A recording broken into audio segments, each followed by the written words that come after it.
नमस्कार मैत्रिणींनो, आज बघा मी काय बनवते. आज आहे ना पौष्टिक अशी पावभाजी. आता तुम्ही म्हणाल की पावभाजी कधी पौष्टिक असते का, कारण त्याच्यात पाव आले, भाज्या बटाटे वगैरे आले त्याच्यामुळे. पण पौष्टिकच बनवणार आहे मी. तर चला तर मग बनवायला घेऊ. इथे मी सगळ्या भाज्या वगैरे कापून घेतलेल्या आहेत. मी याच्यामध्ये मूग टाकणार आहे, पालक टाकणार आहे. बघा इथं बटाटे टाकलेले, बटाटे थोडेसेच घेतलेले, फ्लावर घेतलेला आहे. आणि आता याच्यामध्ये बीट, गाजर हे टाकायचं आहे. तर माझं कुकर आहे ना छोटं पडलं होतं, म्हणून मी आहे ना पहिले एवढ्या भाज्या शिजून घेतल्या, नंतर त्याच्यामध्ये थोडं थोडं करून ॲड केलेले. आता इथं मूग टाकलेले आहेत, कारण मुगाची पावभाजी आहे. खूप टेस्टी अशी पावभाजी. तुम्ही नक्की ट्राय करा ही अशी पावभाजी. खाऊन बघाल ना, म्हणजे तुम्हाला वाटणारच नाही की आपण हे याच्यामध्ये असं मूग वगैरे काय टाकलं आहे म्हणून. एवढी टेस्टी पावभाजी होते. तर आता मी कुकर आहे ना गॅसवर ठेवलेला आहे. अजून त्याच्यामध्ये थोड्याशा भाज्या ॲड करायच्या आहेत. मी म्हटलं एवढं आहे ना वाफवून घेते. वाफवलं की थोडंसं खाली जातं, म्हणून मी पहिलं त्याला वाफवून घेतलेलं आहे. नंतर मग आता त्याच्यामध्ये बाकीच्या भाज्या ॲड केल्या. भाज्यामध्ये मी पालक पण टाकलेला आहे, कोबी टाकलेला आहे, वाटाणा टाकलेला आहे. आणि आता याला कुकरचं झाकण लावायचं आहे आणि याला एक 4-5 शिट्ट्या देऊन घ्यायच्या आहेत. आता भाज्या आपल्या मस्त अशा शिजल्या गेल्या आहेत. बघा केवढं कुकर भरलं होतं भाज्यांनी, ते खाली गेलं ना, भाज्यांनी शिजून सगळ्या खाली जातात भाज्या. तर बघा इथं मी सगळं मिक्स करून घेते आणि मॅश करून घेणार आहे. पावभाजीच्या मॅशरनी असं सगळं एकजीव करून घ्यायचं आहे भाजी. तर अशा प्रकारे मी सगळं एकजीव करून घेणार आहे. आणि नंतर तिथे ना कढई ठेवायची. कांदा टोमॅटो कापून ठेवलेला आहे. तर अशा प्रकारे सगळ्या भाज्या तर इथं मी ना एक टोप ठेवलेला आहे. त्या टोपामध्ये तेल टाकलेलं आहे. आता कांदा टाकायचे तळायला. कांदा मस्त असा लाल होईपर्यंत फ्राय करून घ्यायचा आहे. कांदा लाल झाला की आपल्याला त्याच्यामध्ये टोमॅटो टाकायचा आहे.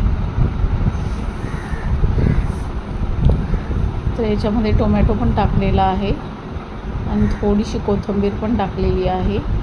व्यवस्थित असं टमाटर शिजेपर्यंत आपल्याला ते फ्राय करून घ्यायचे. नंतर त्याच्यामध्ये आलं लसूणची पेस्ट टाकायची आहे. तर तुम्ही तेलाच्या ऐवजी ना बटर टाकून पण वापर करू शकता, नाही तर दोन्ही टाकून करू शकता. तर इथं हळद टाकलेली आहे. मी पहिलंच पावभाजीमध्ये मीठ टाकली होतं, म्हणून परत मीठ काय ॲड केले नाही. नंतर मी टेस्ट करून मग मीठ टाकणार. आता त्याच्यामध्ये ना मी थोडासा काश्मीरी लाल टाकलेला आणि पावभाजी मसाला होता तो टाकलेला आहे.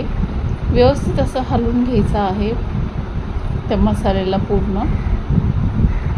तर मसाला हलवून झाला की त्याच्यामध्ये आपल्याला आहे ना जे भाज्या आपण मॅश करून ठेवल्या होत्या ना त्या टाकायच्या. मी थोडंसं पाणी टाकले, कारण मसाले खाली लागत होते त्याच्यामुळे.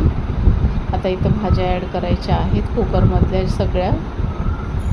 तर बघा मसाला मस्त असा शिजला गेला आहे. आता इथं कुकरमधल्या सगळ्या भाज्या ॲड करून व्यवस्थित असा हलवून घ्यायचा आहे. तर पाहू शकता का किती छान कलर आला आहे. आणि तुम्ही मुलांना बिंदास देऊ शकता. खूप टेस्टी रेसिपी आहे आणि तुम्ही खरंच नक्की एकदा तरी ट्राय करा माझ्या पद्धतीने ही मुगाची पावभाजी. तुम्हाला खरंच टेस्ट नक्की आवडेल.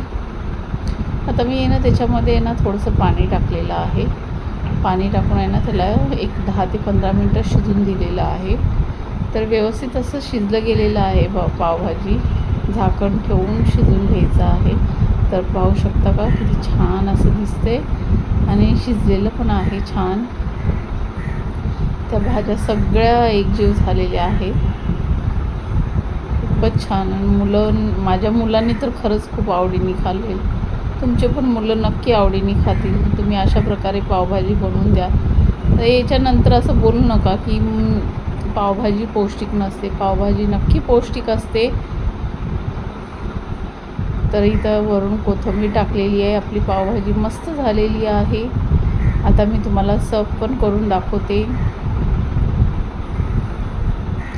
तर बघा थोडंसं अजून झाकून ठेवलं होतं आणि परत थोडंसं हलवून घेते. ते टोप आहे ना फुल भरला होता ना, मी म्हणून हळूहळू हलवते. तर बघा इथे रेडी झालेली आहे. आता चला तर मग तुम्हाला सर्व करून दाखवते.